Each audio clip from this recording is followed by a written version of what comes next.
प्रेमास्पद का मन ही अपना मन हो जाए, अपना मन ना रहे, यही प्रेम मार्ग की सफलता है ना। जो प्रेमास्पद की इच्छा है वही मेरी इच्छा है। प्रियालाल सहित समस्त सहचरियां वृंदावन की कुंज निकुंज शुक पिक खग मृग सभी उसी एक हित रूपी मन की डोर में ही तो बंधे हैं। सबका मन एक है, क्योंकि भाई जब तक अपने पास अपना मन है तब तक तो ऊधम होता रहेगा। सूरदास जी यही कह रहे हैं कि प्रभु ये गैया जो है ना आप अपने गोधन में मिला लो, माने हमारा मन भी आप अपने भक्तों के मन के साथ मिला लो।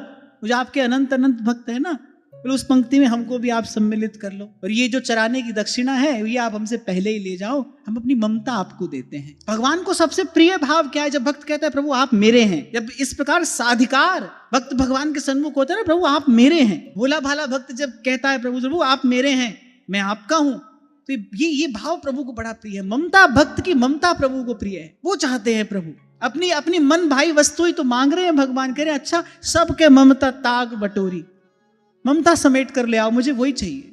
ये ममत्व प्रिय है भगवान को। भगवान मेरे हैं। और एक ये भाव जिस दिन हृदय में सुप्रतिष्ठित होता है उस दिन जीव के सारे अमंगल नष्ट हो जाते हैं, उसके मार्ग की सारी बाधाएं समाप्त हो जाती हैं। फिर वो जहां रहे वो शिव स्वरूप हो जाता है, कल्याण स्वरूप हो जाता है। एक इस भाव के हृदय में अपने आप को साधारण समझते हो तो साधारण वस्तुओं के पीछे दौड़ो, और आपको लगता है आप विशेष हो, मुझे लगता है मान ही करना हो, तो फिर इस बात का मान करो हम विशेष हैं।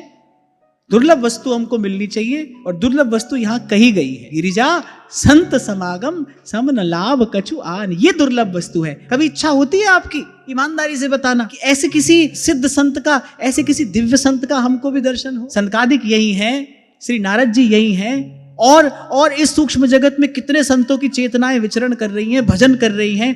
कितने भगवान के प्यारे भक्त संत इस संसार में लुक छिप कर भजन कर रहे हैं। कभी इस बात की इच्छा होती है, होनी चाहिए ना, प्रभु आपके किसी ऐसे प्यारे संत का दर्शन हो जिसके लिए ध्रुवदास जी कहते हैं भक्त संग छिन एक में देत भक्ति उपजाए। अरे 2-4 बार मांगने से नहीं देते भगवान ये वस्तु, बार बार मांगना पड़ता है प्रभु से। पर कब मांगोगे? जब आपकी दृष्टि में सत्संग इतना मूल्यवान होगा तब तो मांगोगे ना। जो आपके हिस्से लिख दिया गया है, जो आपकी झोली में वैसे ही गिर पड़ जाने वाला है, वही मांगते भटक रहे हो आज तक, कभी इस द्वार और कभी उस द्वार। अरे ये मांगने की वस्तु है, दुर्लभ वस्तु भगवान से मांगिए और मांगो, मांगते रहो, कभी प्रभु कृपा करेंगे, कभी देंगे आपको ये वस्तु। और इस वस्तु के प्राप्त होते ही यल्लब्धवा पुमांग अमृतो भवति सिद्धो भवति तृप्तो भवति। और तो भाई तृप्त होने का, संतुष्ट होने का और कोई मार्ग तो हमको समझ में नहीं आता, यही एक मार्ग है।